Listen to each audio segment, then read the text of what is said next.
Olá, tudo bem? Seja muito bem-vindo de volta. Nós estamos agora dando continuidade ao nosso curso sobre os principais pontos a respeito da reforma trabalhista. E nessa aula de hoje nós vamos falar a respeito dos temas relacionados à jornada de trabalho. Muito bem.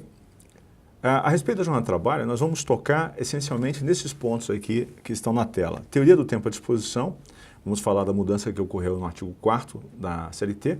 Depois tratamos de horas extras, em que houve uma atualização importante para compatibilizar a CLT com o texto constitucional, nos artigos 58 seguintes. Falamos de compensação de jornada, quanto à qual também houve evolução notável na legislação a respeito dos acordos de compensação. Horas e itinere, um instituto que desapareceu com a alteração significativa que se deu no parágrafo 2º do artigo 59. Regime de trabalho em tempo parcial, que agora passa a permitir a realização de horas extras, como veremos. Intervalos, né, especialmente a questão do intervalo intra-jornada, cuja alteração se deu por conta da possibilidade de flexibilização e negociação coletiva, também veremos isso.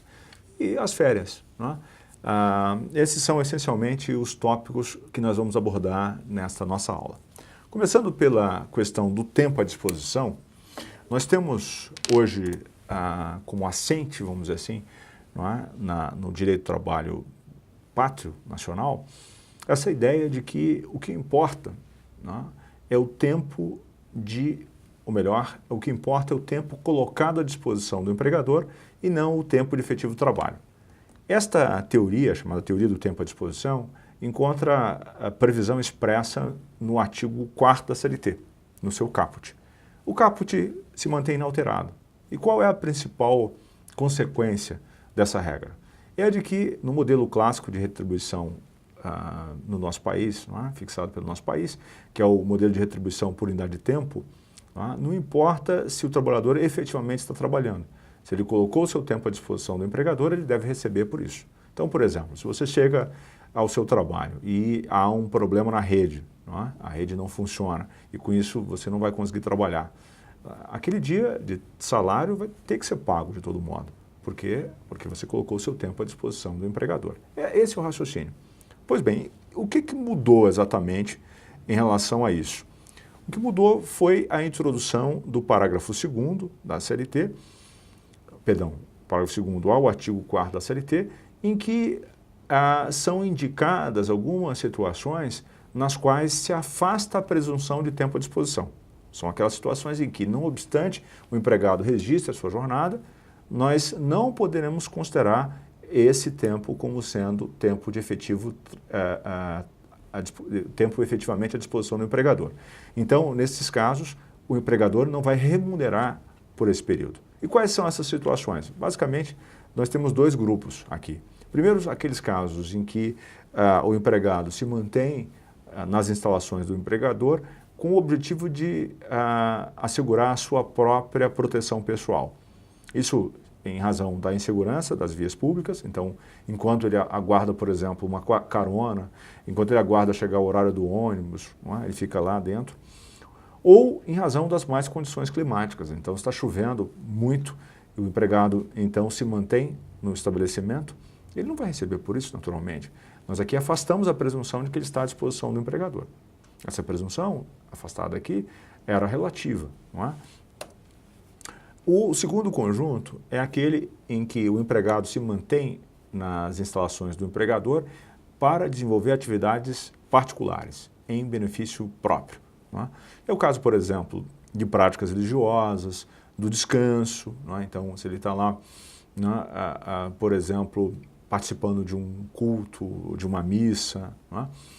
Lazer, estudo, não é? Em Brasília é muito comum as pessoas estudarem para concurso.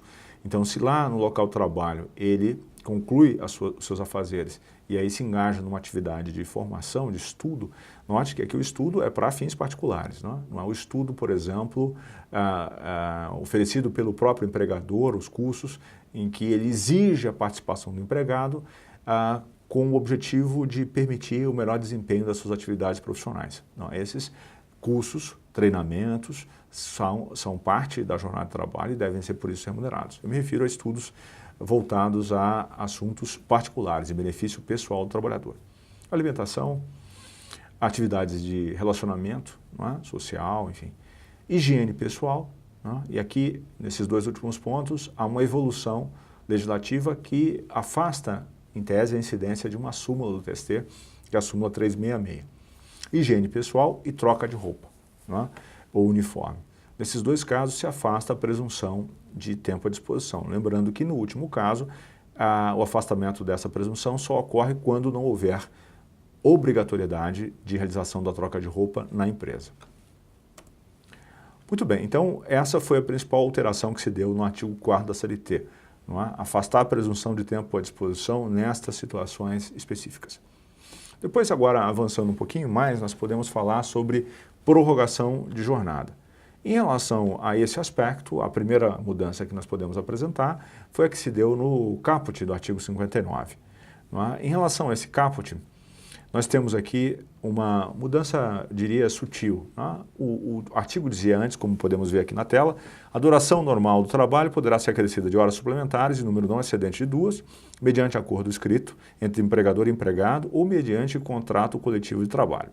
Pois bem, agora o novo texto explicita a possibilidade de haver um acordo individual, em primeiro lugar. Não? E diz, a duração diária do trabalho poderá ser acrescida de horas extras, substitui a expressão suplementares por extras, em número não excedente de 2, mantendo, portanto, o limite diário, né, que já faz parte da tradição jurídica do nosso país.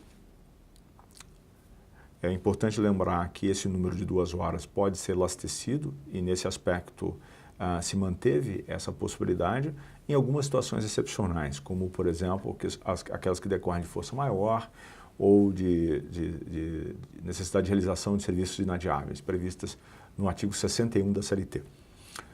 Não excedente de 2, por acordo individual, agora explícito, convenção coletiva ou acordo coletivo de trabalho. Importante ter em conta aqui que, como requisitos formais para a prorrogação de jornada, permanece essa necessidade de expressão da vontade, seja por meio de um acordo individual, seja por meio de um instrumento coletivo. É importante lembrar que isto é um requisito, sem o qual não seria válida a prorrogação da jornada de trabalho. O empregador não pode, portanto, impor a realização de horas extras, mas depende da existência de mútuo consentimento. Da mesma forma, o empregado não pode realizar, a seu bel prazer, eventuais horas extras sem que o empregador tenha assentido. Não é? Do ponto de vista dos requisitos materiais, permanece, como disse, e vou só insistir, a limitação de 2 horas diárias. Em segundo lugar, nós tivemos uma alteração que me parece muito relevante, porque compatibiliza a CLT com o texto constitucional. Foi essa introduzida no parágrafo 1º, que antes aludia a um adicional de horas extras de 20%, totalmente obsoleto em face do que previa já a Constituição Federal, e agora nós temos o adicional de 50%, tal como prevê o texto constitucional, como o patamar mínimo, no caso de prorrogação de jornada. Em relação às atividades insalubres, nós tivemos uma mudança importante, que foi essa decorrente da introdução do parágrafo único ao artigo 60 da CLT. Em que consistiu a alteração? Essencialmente, na possibilidade de haver prorrogação de jornada sem a necessidade de uma autorização prévia por parte do Ministério do Trabalho, no caso específicos das jornadas 12/36, isto é, naquelas jornadas em que o trabalhador desenvolve 12 horas de trabalho contínuo, seguidas de 36 horas de descanso. Nesse caso específico, a autorização prévia do Ministério do Trabalho, indicada do caput do artigo 60, é afastada.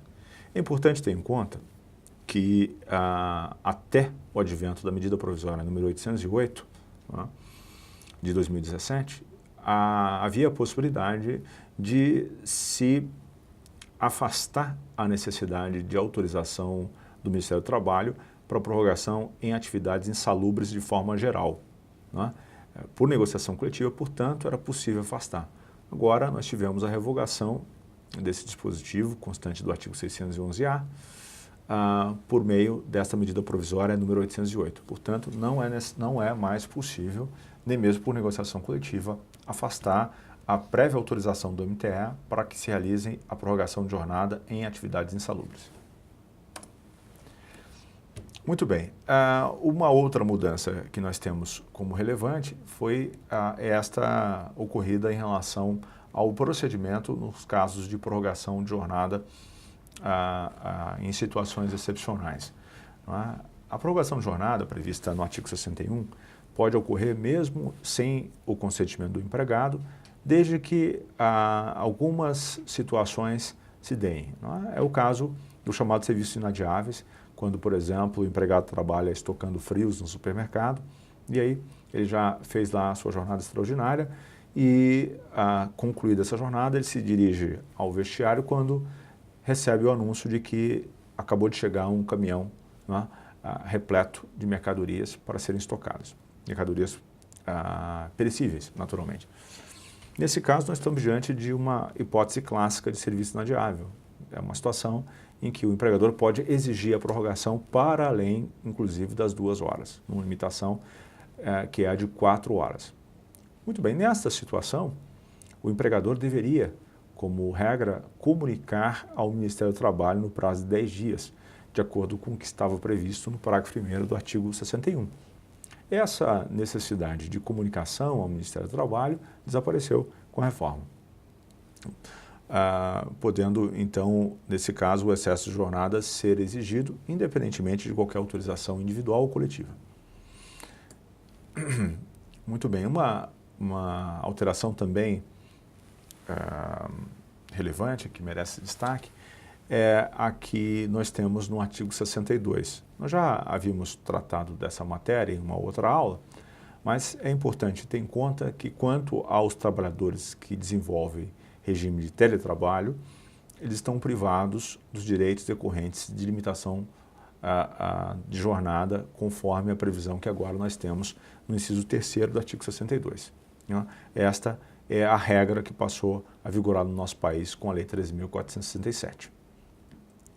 Muito bem, no tocante à compensação de jornada, é preciso ter em conta que até o advento da Lei 13.467, nós tínhamos essencialmente 2 formas de compensação: a compensação individual e a compensação coletiva. Na compensação individual, que era a que se dava por meio de um acordo direto entre patrão e empregado, nós tínhamos algumas limitações.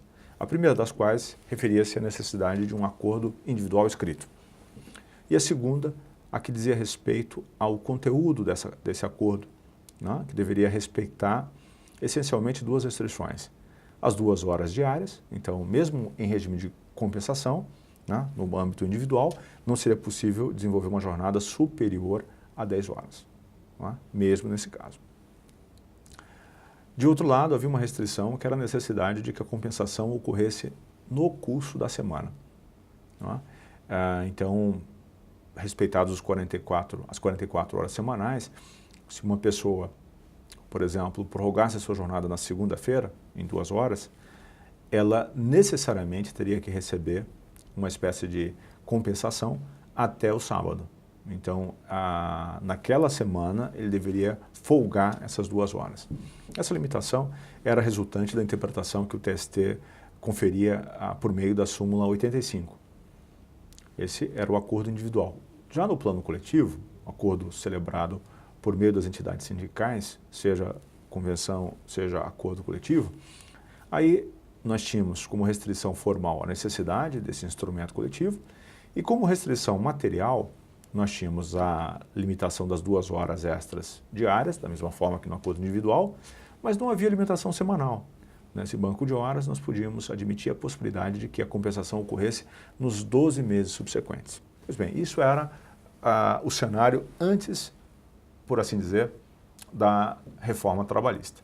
E qual é o cenário atual? Bom, como nós podemos resumir o quadro que nós temos após a Lei 3.467? Bom, primeiro, essa distinção entre compensação individual e coletiva já não faz mais sentido.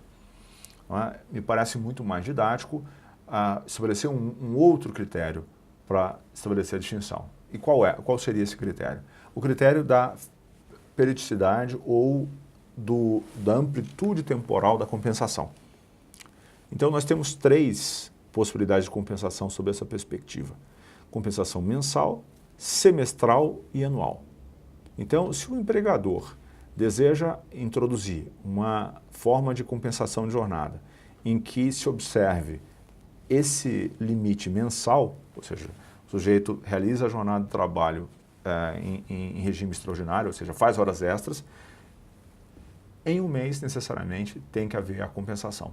Muito bem, nessa primeira situação, o empregador pode fazer isso, seja por acordo individual, expresso, verbal ou escrito, tá? Ou ainda mesmo por acordo tácito, segundo a lei. O acordo tácito é aquele que resulta dessa inferência da vontade a partir das circunstâncias de fato. Então, não seria necessária sequer a expressão da vontade. Então, acordo individual, tácito ou expresso, negociação coletiva, isto é, acordo ou convenção coletiva de trabalho. Nesse caso, o limite da compensação seria o limite mensal. Muito bem. Agora, se o empregador desejar introduzir um regime em que a compensação se dê no âmbito semestral, aí ele necessariamente tem que fazer isso por meio de um acordo individual expresso, não se admite o tácito, expresso, escrito ou verbal, ou por negociação coletiva, acordo ou convenção coletiva de trabalho. Nesse caso, aí a compensação poderá ocorrer em até 6 meses. Agora, se isso não for suficiente, for necessário um banco de horas anual, nesse caso, o artigo 611-A, inciso 2º, exige necessariamente a negociação coletiva. Então, para introduzir um banco de horas anual, não basta um acordo individual, será necessária uma negociação coletiva. Em resumo, essas foram alterações principais que ocorreram quanto às formas de compensação admitidas no nosso país. Tá? Foi também esclarecida na redação do parágrafo 3º que, eventualmente, se o trabalhador tiver direito às horas extras que não forem compensadas, elas vão ser calculadas sobre o valor da remuneração na data da rescisão. Isso que está no parágrafo 3º em sua nova redação. Na verdade, o que mudou aqui foi simplesmente a referência que antes era do parágrafo anterior, agora está nos parágrafos 2º e 5º. Então, não mudou nada de muito significativo nesse aspecto. Já o artigo 59b, esse incorporou a diretriz que estava no item 3 da súmula 85.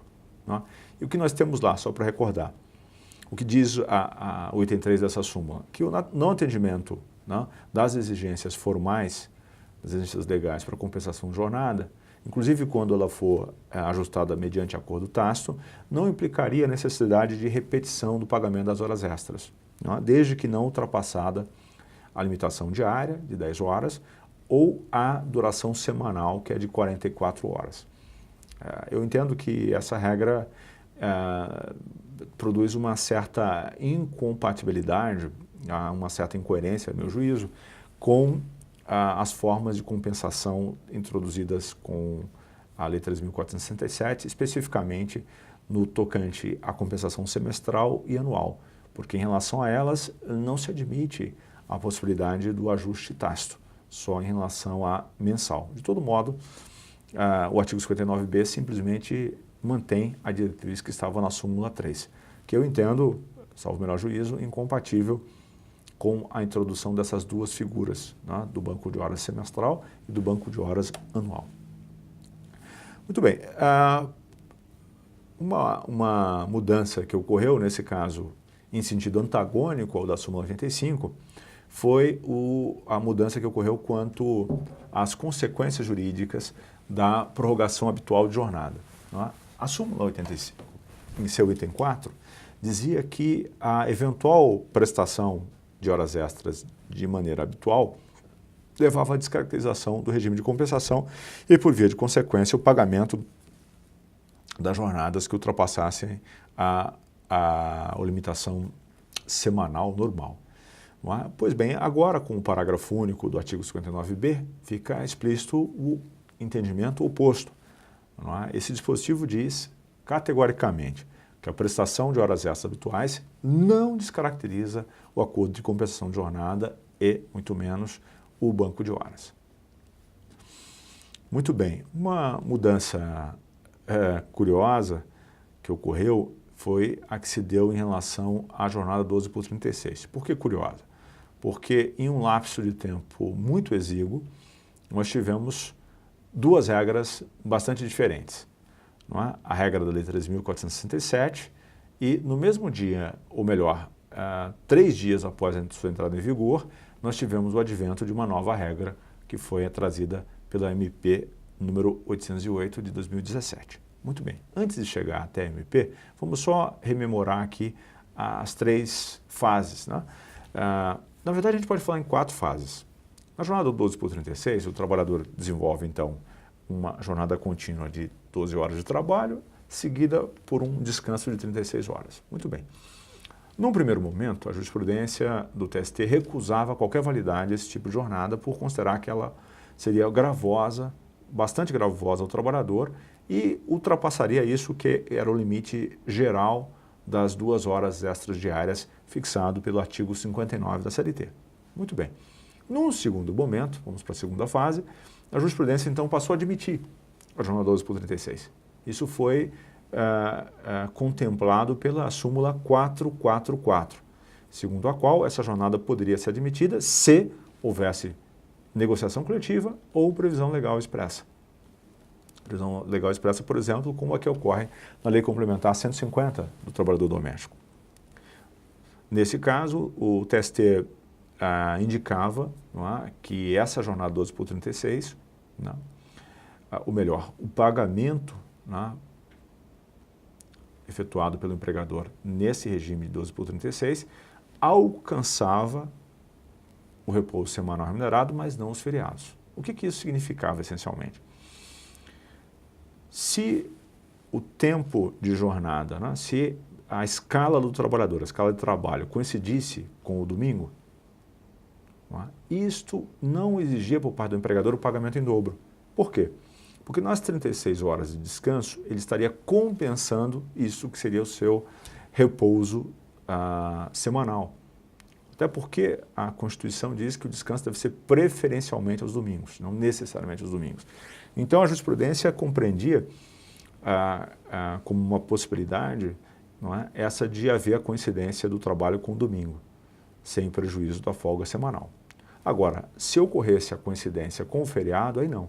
A súmula dizia expressamente que seria necessário pagar, não é, por esse período em dobro. A Lei 3.467, agora passamos para a terceira fase, trouxe algumas novidades. A primeira dessas novidades foi a possibilidade de haver a introdução da jornada 12 por 36 por meio de acordo individual, desde que escrito, algo que não era admitido pela jurisprudência do TST.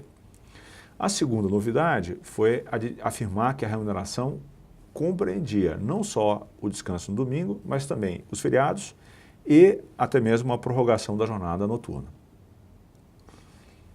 Dito isso, nós chegamos à quarta fase, que é a fase atual, trazida pela medida provisória número 808. E o que nos diz esta medida provisória? Alterando o artigo 59, ela trouxe algumas previsões importantes. A primeira das quais é a de restringir, né, voltar a restringir a jornada 12 por 36 as hipóteses de negociação coletiva ou previsão expressa em lei. Então, já não é mais possível se admitir a possibilidade de introduzir a jornada 12 por 36 por meio de acordo individual escrito. Há exceções. A jurisprudência do TST já admitia a exceção dos cuidadores de idosos. E a Lei Complementar 150 autoriza expressamente a celebração de acordo individual para introduzir essa jornada no caso dos trabalhadores domésticos.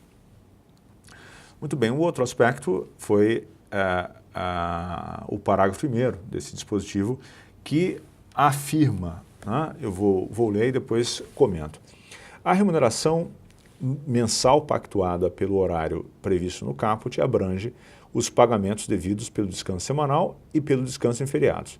E serão considerados compensados os feriados e as prorrogações de trabalho noturno quando houver. Nesse aspecto não houve mudança. Agora, no parágrafo 2º, nós tivemos a introdução de uma exceção muito peculiar que diz respeito aos trabalhadores no setor de saúde, né, que fizeram algumas reivindicações lá no Congresso Nacional para que se acolhesse esse pleito. O que diz o parágrafo 2º? Que é facultado às entidades atuantes no setor de saúde estabelecer por meio de acordo individual escrito, convenção coletiva ou acordo coletivo de trabalho, horário de trabalho 12 horas seguidos por 36 interruptos de descanso. Então, o que nós temos aqui essencialmente é mais uma exceção à possibilidade da jornada 12 por 36 em acordo individual.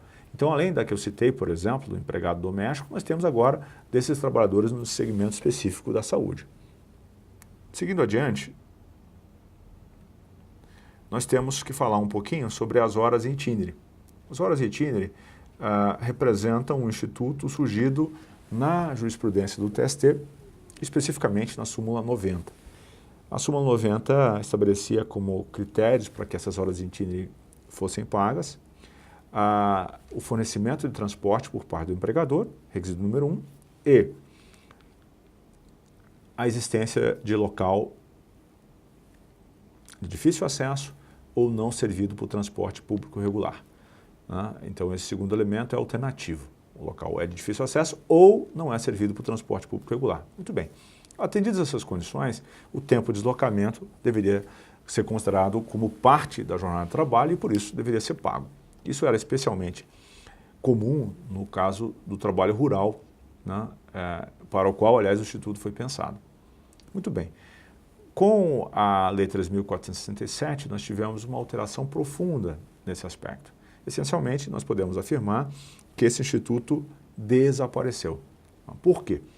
Porque o parágrafo 2º agora é muito categórico e diz: o tempo dispendido pelo empregado, desde sua residência até a efetiva ocupação do posto de trabalho para o seu retorno, caminhando ou por qualquer meio de transporte, inclusive fornecido pelo empregador, não será computado na jornada de trabalho por não ser tempo à disposição. Bom, de uma tacada só, aqui o legislador atingiu duas súmulas do TST, a súmula 90 e também a súmula 429. A súmula 429 é aquela que trata do tempo de deslocamento interno. E o tribunal entendia que o tempo transcorrido entre a portaria e o local de efetivo trabalho, de efetivo labor, deveria ser computado se superasse os 10 minutos previstos no parágrafo 1º do artigo 59. Superados os 10 minutos, deveria ser pago.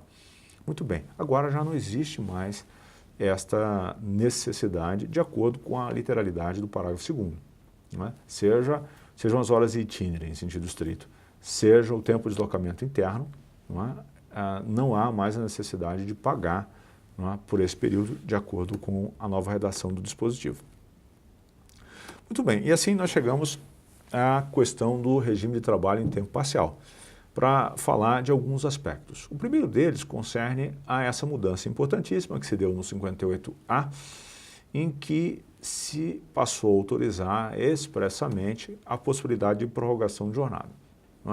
Agora, o caput passa a contar com dois tipos de regime de trabalho em tempo parcial. Aqueles em que o trabalhador trabalha até 26 horas semanais e aqueles em que ele trabalha até 30 horas semanais. Para quem trabalha acima de 26 horas até 30 horas semanais, não é possível a prorrogação de jornada. Já para aqueles que realizam uma jornada de até 26 horas semanais, existe essa possibilidade desde que respeitado o limite máximo de 6 horas extras semanais. Neste caso, naturalmente, haverá o pagamento de horas extras com um adicional respectivo de pelo menos 50%. Algo que rompe com a tradição normativa anterior, em que esses trabalhadores em tempo parcial não podiam prestar horas extras. Lembre-se de que o trabalhador em tempo parcial é aquele em que a sua jornada é reduzida e o salário é proporcionalmente menor. Muito bem, ao lado dessa alteração, também foram introduzidos alguns aspectos, como, por exemplo, eu destacaria aqui dos parágrafos do artigo 58A, esse que diz que as horas extras do trabalho normal poderão ser compensadas diretamente até a semana imediatamente posterior à sua execução. Então, no caso de trabalho em tempo parcial, a lei expressamente autoriza a sua compensação desde que ela ocorra até a semana imediatamente posterior, devendo ser feita a quitação na folha de pagamento do mês subsequente em caso de não haver compensação. Além disso, há duas importantes alterações quanto a férias. A primeira delas concerne a possibilidade de pagamento de abono de férias, até 1/3 das férias do trabalhador intermitente podem ser pagos nesses casos, não é? Algo que não era possível antes. Uma outra mudança importante foi a relativa à redução do período de férias, não é? Redução proporcional às faltas injustificadas. Muito bem, nesse caso, desaparece o tratamento diferenciado que figurava no artigo 130A e agora os trabalhadores em tempo parcial passam a ser sujeitos às mesmas regras dos trabalhadores comuns, vamos chamar assim. Não é? Então, para aqueles que, por exemplo, tiverem até 5 faltas injustificadas, não há qualquer redução do período de férias. Para aqueles que têm de 6 a 14, tem 24 dias de férias e assim sucessivamente. Uma outra mudança daí decorrente é a que vai assegurar a esse trabalhador o período de férias de 30 dias, algo que não ocorria antes, uma vez que as férias dos trabalhadores em tempo parcial eram de 8 a 18 dias. Quanto aos intervalos, não é? A primeira alteração que eu gostaria de comentar, que não está aqui nos slides, mas que vai ser tratada também quando falarmos de direito coletivo, é a que existe no parágrafo 4º da CLT, com redação introduzida pela Lei 3.467. Ainda há uma súmula do TST sobre a matéria, a súmula 437. Essa súmula, entre outras coisas, dizia que seria inviável a flexibilização do intervalo entre a jornada por negociação coletiva. Né? Quanto a esse ponto, não está no parágrafo 4º, está no artigo 611-A, agora se admite a possibilidade de negociação coletiva desde que respeitado o intervalo mínimo de 30 minutos. Depois, em relação ao parágrafo 4º, né, agora especificamente, o que mudou? Antes, a súmula 437 dizia o seguinte: a não concessão ou a concessão parcial, não é, do intervalo entre a jornada acarretava o pagamento da integralidade do período suprimido, independentemente de o desrespeito ser parcial. Então, por exemplo, se o sujeito teria direito a um intervalo de 1 hora e, no entanto, teve um intervalo de 40 minutos, ele necessariamente vai ter direito, ou teria direito ao pagamento de 1 hora cheia. Agora, com a nova lei, não. Agora o empregador só paga pelo período suprimido. Então, se o intervalo deveria ser de 1 hora e foi de 40, ele vai pagar 20 minutos, e não mais a hora cheia. Em segundo lugar, mudou a natureza desse pagamento. Antes, o TST entendia, na súmula 437, que esse pagamento tinha natureza salarial. Agora, a lei diz que esse pagamento tem natureza indenizatória, o que significa dizer que não vai projetar reflexos. Para concluir, falando um pouco de férias, o que nós tivemos como principal alteração em relação às férias? A questão do fracionamento prevista no artigo 134. O parágrafo 1º, que trata do fracionamento, fracionamento, como sabemos, de férias é excepcional. Como regra, não poderia ser autorizado. Agora, o parágrafo 1º admite que ele ocorra desde que, naturalmente, o trabalhador concorde. Antes, só poderia haver 2 períodos de fracionamento. Agora não, agora as férias podem ser fracionadas em até 3 períodos. Antes, um dos períodos não poderia ser inferior a 10 dias corridos. Agora não. Agora como funciona?